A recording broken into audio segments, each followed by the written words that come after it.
고쳐야 될 것, 개혁해야 될 것, 또 바르게 변화시켜 가야 할 것이 무엇인지를 깨닫는 이번 되시기를 주의 이름으로 축복합니다.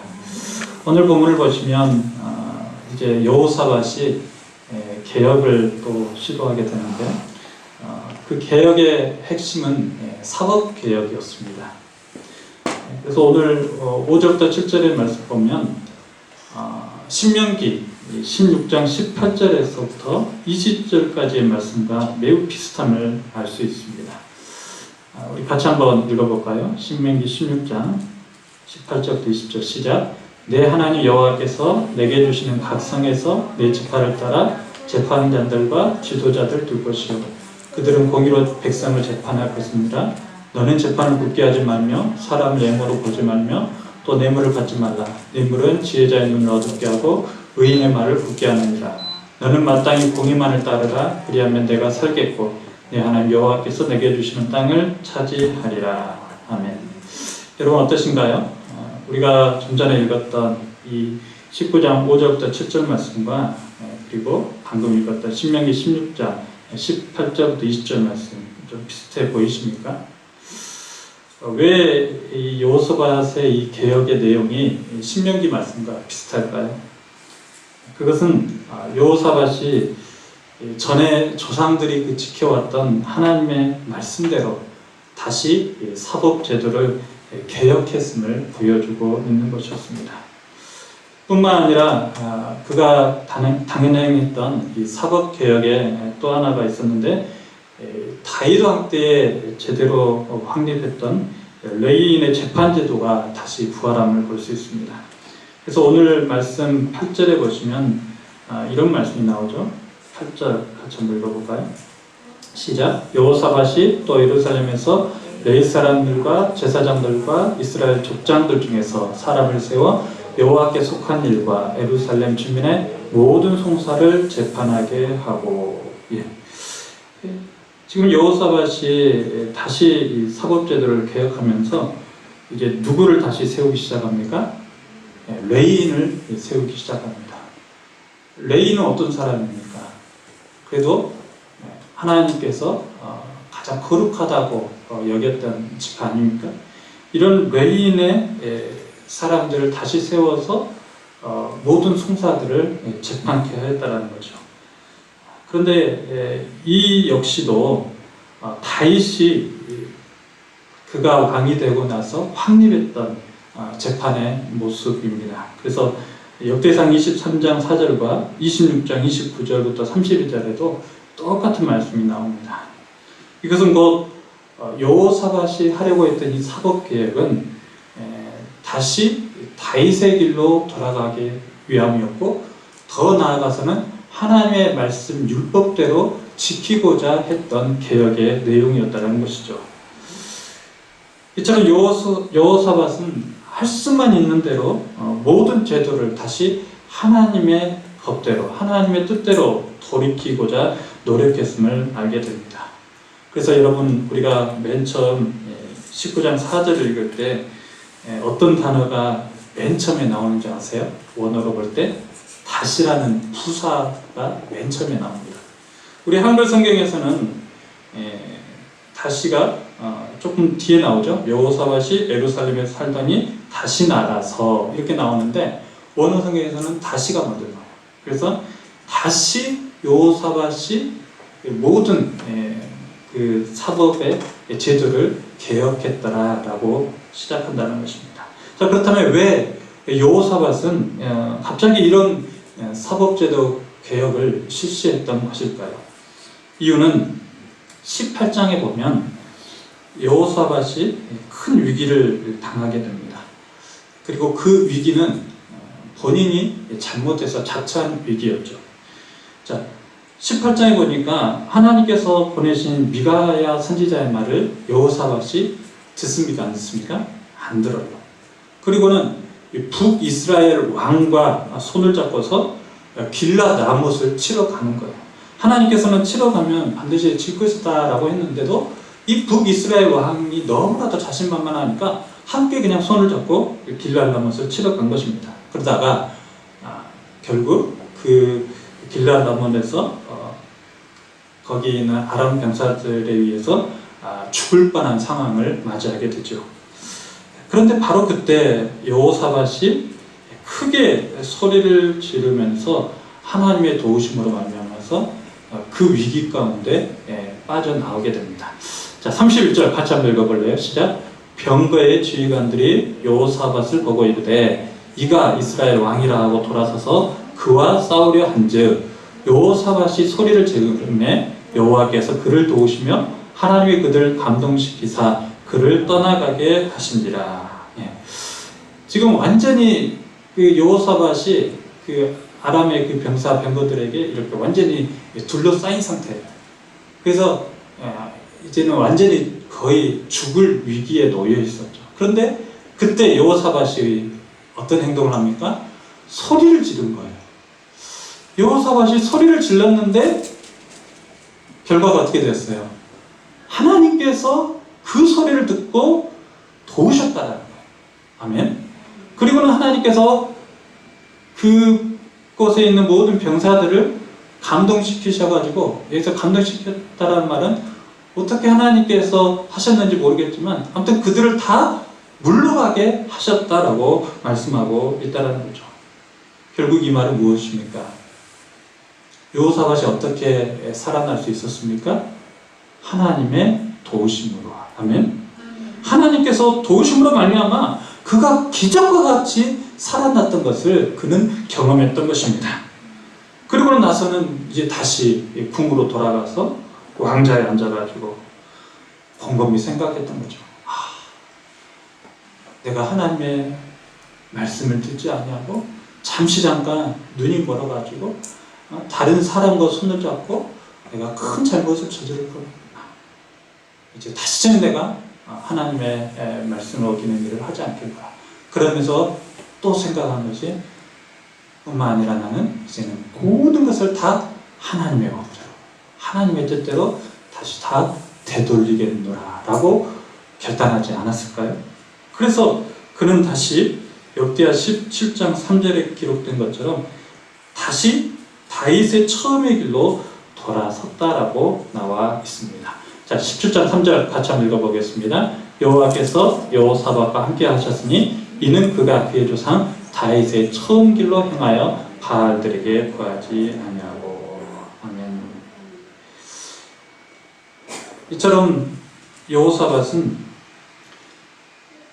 죽음 가운데 자신을 건져주신 그 하나님의 은혜를 생각하면서 다시 자신의 모든 삶을 하나님의 뜻대로, 하나님의 법대로 옮기고자 했던 것입니다. 사랑하는 성도 여러분, 그렇다면 오늘 우리도 한번 생각해 봐야 되지 않을까요? 저와 여러분, 죽음의 위기 가운데서 건져진 사람들임을 믿으신가요? 아멘. 저는 그런 적이 없는데요 하실 분들이 계실 거예요. 그러나 우리가 예수 그리스도의 십자가를 믿는다는 것이 무엇입니까? 그 십자가에서 내가 죽은 거 아니에요? 아멘. 그 십자가에서 내가 죽고 살아난 거 아니겠습니까? 아멘. 그리고 그때 살아날 때는 하나님께서 그 아들을 희생시키면서 우리를 사랑하심으로 살리시는 거예요. 그러므로 우리도 하나님의 도우심을 힘입은 자들입니다. 아멘. 그렇다면 우리는 하나님의 그 도우심을 받았기 때문에 우리도 어떤 삶을 살아야 될까요? 여호사밧처럼 다시 나의 모든 일상들을 다 하나님의 방법대로, 하나님의 뜻대로, 하나님의 법대로 다시 다 되돌려 놓아야 될 줄로 믿습니다. 이것이 바로 개혁이에요. 오늘 여호사밧은 그랬기 때문에 그가 다시 궁으로 돌아가서는 이 사법개혁에 앞장서게 됩니다. 그런데 여러분, 사법개혁이 무엇일까요? 사법개혁이라는 것은 사회의 법과 질서를 확립하는 것을 의미합니다. 그래서 법 앞에서 모든 이들이 평등을 추구하게 만드는 것이죠. 지금 우리나라도 이것을 확립시키고자 검찰 개혁을 하려는 사람들과 또 이것을 제지하는 사람들과의 어떻게 보면 다툼이 일어나고 있지 않나 생각해 봅니다. 이 좋은 개혁을 다 같이 좀 환영하고 시도하면 좋으려면 왜 이렇게 안 될까요? 그것은 개혁을 하지 못하도록 어떻게 보면 기득권 세력들이 여전히 권력을 쥐고서 그 권력을 놓지 않으려고 하기에 그렇다는 거죠. 그러다 보니까 검찰 개혁을 하려다가도 오히려 더 당하는 일들이 참 많아지고 있습니다. 그러나 분명히 검찰 개혁은 이루어지지 않을까 저는 생각해 봅니다. 마찬가지로 지금 여호사밧이 이 사법제도를 건든 이유가 있어요. 왜냐하면 그 당시에 법 앞에 평등을 외치며 사회의 불의를 척결하고자 했던 모든 사람들이 다 불의한 삶을 살았기 때문에, 그로 인해서 억울한 사람들이 참으로 많았고, 그로 인해서 가난한 사람들은 여전히 가난 속에서 굶주리고 헐벗은 삶을 살아야 했기에 그렇습니다. 그래서 오늘 여호사밧은 그런 사회적인 불의를 보면서 먼저 자기를 먼저 불의함을 다 씻어내었을 것이고, 동시에 모든 불의한 재판관들을 다 내려놓게 하고 다시 하나님께서 세워놓았던 그 레인들을 다시 세우기 시작했던 것입니다.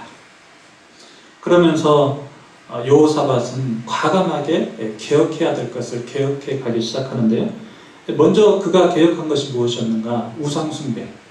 우상숭배하는 것에 대해서 과감하게 아주 가차없이 모든 우상들을 척결함을 볼 수 있습니다. 그래서 17장 6절에 보시면 이렇게 나옵니다. 시작. 그가 전심으로 여호와의 길을 걸어 산당들과 아세라 목상들도 유다에서 제거하였더라. 그가 전심으로, 이 말은 무슨 말이에요? 온전히 하나님께 내 마음을 다 바쳐서 하나님께서 원하시는 그 길로만 걸어가기로 마음을 먹고 모든 그 당시에 들어와 있던 우상들을 다 제거하기 시작했음을 말해주고 있는 거예요. 그리고는 오늘 19장에 와서는 이제 사회적 불의를 해결하는 그런 사회적 개혁을, 사법개혁을 단행하게 되는데요. 그런데 여러분, 왜 여호사밧이 갑자기 이 사법개혁을 단행했을까? 그것은 강한 자가 더 이상 약한 자를 마음대로 할 수 없게 만들기 위함이었습니다. 즉 약한 자를 구하고 그들이 억울하게 죽는 것을 방지하기 위함이었죠. 그래서 오늘 말씀 7절에 보면 이런 말씀이 나옵니다. 같이 읽어볼까요? 시작. 그런즉 너희는 여호와를 두려워하는 마음으로 삼가 행하라. 우리 하나님 여호와께서는 불의함도 없으시고 치우침도 없으시고 뇌물을 받는 일도 없으시니라 하니라. 아멘. 여기 보면 여호사밧이 확 쓰는 단어가 있어요. 뇌물을 받는 일도 없으십니다. 이 말은 무슨 말이겠어요? 그 당시에 뇌물이 너무나도 많이 자연스럽게 이루어지고 있음을 말하는 거 아니겠습니까? 그런데 여러분, 뇌물은 어디로부터 옵니까? 뇌물은 어떻게 해서 생기는 거죠? 바로 강한 자가 자신이 가진 힘으로 자신의 어떠한 것들을 무마시키려고 할 때, 감추려고 할 때 나오는 것들이 뇌물 아니겠습니까? 그래서 신명기 16장 19절 하반절에 우리 하나님께서도 미디 이스라엘 백성들에게 하신 말씀이 있습니다. 같이 한번 읽어볼까요? 시작. 너는 재판을 굳게 하지 말며 사람을 영으로 보지 말며 또 뇌물을 받지 말라. 뇌물은 지혜자의 눈을 어둡게 하고 의인의 말을 굳게 하느니라. 즉 강한 자가 뇌물을 사용하며 그것을 재판관이 받기 시작하면 아무리 정의로운 재판관이라 할지라도 결국 어떻다라는 거예요. 그 눈이 흐려서 판단을 잘못하게 된다는 것이죠. 하나님께서 미리 경고하신 말씀이었습니다. 그럼에도 불구하고 이스라엘 백성들, 그 당시 이스라엘 백성들 안에서는 이런 뇌물이 성행했던 거예요. 그래서 하나님의 정의가 온전히 실행되지 못하고 항상 불법이 성행했고, 그리고 잘못된 재판으로 말미암아서 억울한 일들이 굉장히 많았던 것입니다. 뿐만 아니라 선지자들까지도 그러하였습니다. 그래서 선지서를 읽어보면 이런 불의한 일들이 얼마나 많았는지, 그 중에 가장 대표적인 구절이 아모스 5장 12절에 이런 말씀이 나옵니다. 시작. 너희의 허물이 많고 죄악이 무거움을 내가 아노라. 너희는 의인을 학대하며 뇌물을 받고 성문에서 가난한 자를 억울하게 하는 자로다. 심지어 선지자마저도 이렇게 불의했음을 말해주고 있는 것입니다. 구약 말기에 접어들면서는 모든 선지자들이 하나님의 법을 다 상실해버린 채 이렇게 구분 재판을 많이 하게 되었고, 그리고는 의인을 학대하고, 그리고 억울한 재판이 이루어짐으로 말미암아 가난한 자들이 많이 생겼습니다. 보여주고 있죠. 자, 그러자 하나님은 결국 이런 약자들의 대변자로 누구를 보내셨을까요? 누구를 보내실 것을 생각하셨을까요? 바로 예수님이십니다. 이것은 곧 하나님께서는 굉장히 정의와 공의를 중요하게 생각했음을 말해주고 있는 거예요. 동시에 하나님께서는 약한 자들에 대한 관심을 매우 가지고 있었음을 보여주고 있는 것입니다. 그래서 하나님이신 예수님께서 이 땅에 내려오셔서 제일 먼저 하신 일들이 무엇일까요? 바로 약자들을 위한 일이었습니다. 아멘. 그래서 우리가 잘 아는 이 누가복음 4장 18절, 예수님의 사명 선언문이라고도 알고 있는 이 말씀 같이 한번 읽어볼까요? 시작. 주의 성령이 내게 임하셨으니 이는 가난한 자에게 복음을 전하게 하시려고 내게 기름을 부으시고 나를 보내사 포로된 자에게 자유를, 눈먼 자에게 다시 보게 함을 전파하며 눌린 자를 자유롭게 하고 주의 은혜를 전파하게 하려 하심이라 하였더라. 아멘. 이 말씀 무슨 말이에요? 예수님께서 왜 오셨습니까? 예수님께서 누구를 위해 오셨습니까? 가난한 자, 약한 자, 그리고 사탄에게 포로된 자들, 영적이든 육적이든 눈먼 자들, 눌린 자들을 위해서 오셨음을 말씀해주고 있는 것입니다. 그래서 여러분, 신약성경 예수님의 공생의 사역이 나타나는 마태복음부터 요한복음까지 쭉 자세히 한번 더 읽어보십시오. 주님께서 어떤 자들과 함께 하셨는지, 그리고 주님께서 어떤 자들을 위해서 그토록 열심히 일하셨는지 우리는 알게 되는데요. 그것은 약자들이었어요. 그래서 주님은 늘 약자들과 함께 동고동락했고, 그리고 그들에게 예수 그리스도의 복음을 통해서 그들의 모든 억울함을 해결해 줬고, 포로된 곳에서 자유를 허락해 주셨던 것입니다. 그렇다면 우리가 그 주님을 위해서 살아가기로 성도가 된 사람들 아닙니까? 그렇다면 우리도 어떤 심정으로 살아야 되겠습니까? 예수님처럼 할 수만 있다면 약자의 편에서, 가난한 자를 위해서, 사회 정의를 위해서 우리도 살아야 될 줄로 믿습니다. 그러기 위해서는 우리 역시도 여호사밧처럼 개혁해야 되는 거예요. 먼저 내 자신부터 내 안에 불의함이 있다면 그것을 과감하게 끊어낼 수 있어야 되는 거예요. 개혁해야 되는 거예요. 그래서 내 안에 하나님보다 더 사랑하는 것, 그것을 우상으로 여기고 그것을 내려놓을 수 있어야 되는 것이고, 뿐만 아니라 내 안에 거짓됨과 잘못된 것들이 있다면 그것을 하나님 앞에 회개하면서 개혁해 나가야 될 줄로 믿습니다. 동시에 우리 주변의 사람들도 함께 개혁시켜 줘야 될 거예요. 그러기 위해서는 그 개혁할 수 있는 자리, 위치도 굉장히 저는 중요하리라 생각을 합니다. 그래서 될 수 있는 대로 우리 믿는 사람들은 지도자의 자리에 올라가야 돼요. 아멘? 어떤 분은 그 반대라고 말씀하시는데요. 저는 지도자의 자리에 올라가서 믿음의 사람으로서 하나님의 말씀을 개혁시켜 나가야 된다고 저는 생각합니다. 그래서 저는 우리의 자녀들을 생각할 때 그냥 낮고 낮은 천한 자리에 있기보다는 그래도 어떤 지도자의 위치에 세우셔서 하나님 저들을 통하여서 하나님의 말씀으로 세상을 변화시켜 갈 수 있도록, 하나님의 말씀으로 세상을 개혁시켜 나갈 수 있도록 하나님 그렇게 사용해 달라고 저는 기도하고 있습니다. 사랑하는 성도 여러분, 여러분의 자녀들도 그렇게 개혁의 주인공이 될 수 있도록 하나님께서 세워주신 지도자들 다 탄생시킬 수 있기를 주의 이름으로 축복합니다. 이제 말씀 맺습니다. 오늘 여호사밧은 죽음 가운데서 극적인 그 하나님의 도우심으로 말미암아 다시 살게 된 이유로 그가 다시 왕자에 앉아서는 이제는 나는 오직 하나님 뜻대로 살겠다. 그래서 내가 지금 하나님께서 나에게 원하시는 것이 무엇일까를 늘 생각하면서 맨 먼저 종교개혁을 시작하게 됐고, 그러면서 가만히 들어온 모든 우상들을 제거했을 뿐만 아니라 또 사법제도를 개혁함으로써 처음 하나님께서 이스라엘 백성들에게 제정해 주신 그 말씀대로 다시 되돌리는 그런 개혁을 하였습니다.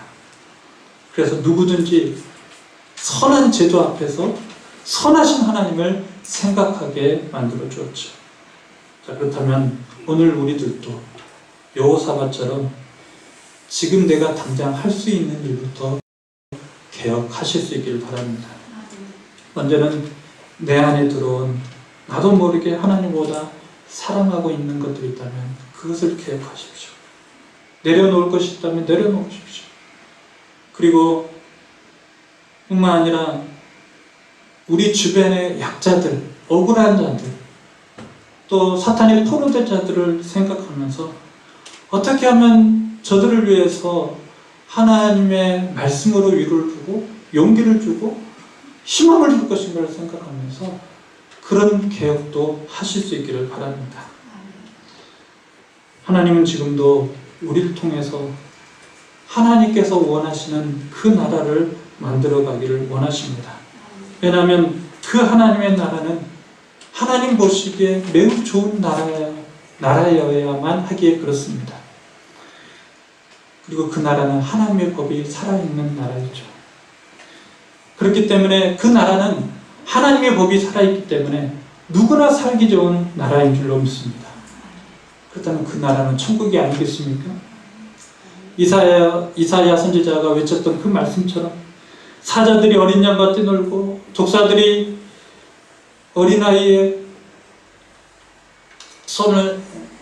손에 입을 이렇게 넣어도 물지 않는 그 나라, 그런 미래의 천국이 이 땅에서도 이루어지기를 하나님은 원하심을 여러분 믿으시기 바랍니다. 그러니 사랑하는 성도 여러분, 우리도 여호사밧처럼 이런 개혁을 시작하십시다. 정말 모든 사람들이 행복하게 살고 즐겁게 살고, 그러면서 이 제도를 생각하면서 하나님께서 주신 이 선하신 제도가 너무나도 좋구나 하면서 그 하나님을 저절로 찬양할 수 있는 그 나라, 우리 함께 만들어 가실 수 있기를 바랍니다. 그러기 위해서는 오늘 말씀을 기억하면서 내 안에서 끊임없는 종교개혁도 일어나야 될 것이고 사법개혁도 일어나야 된다는 것을 기억하시면서 우리 모두 말씀을 생각하시면서 늘 개혁의 주인공이 되시기를 주의 이름으로 축복합니다.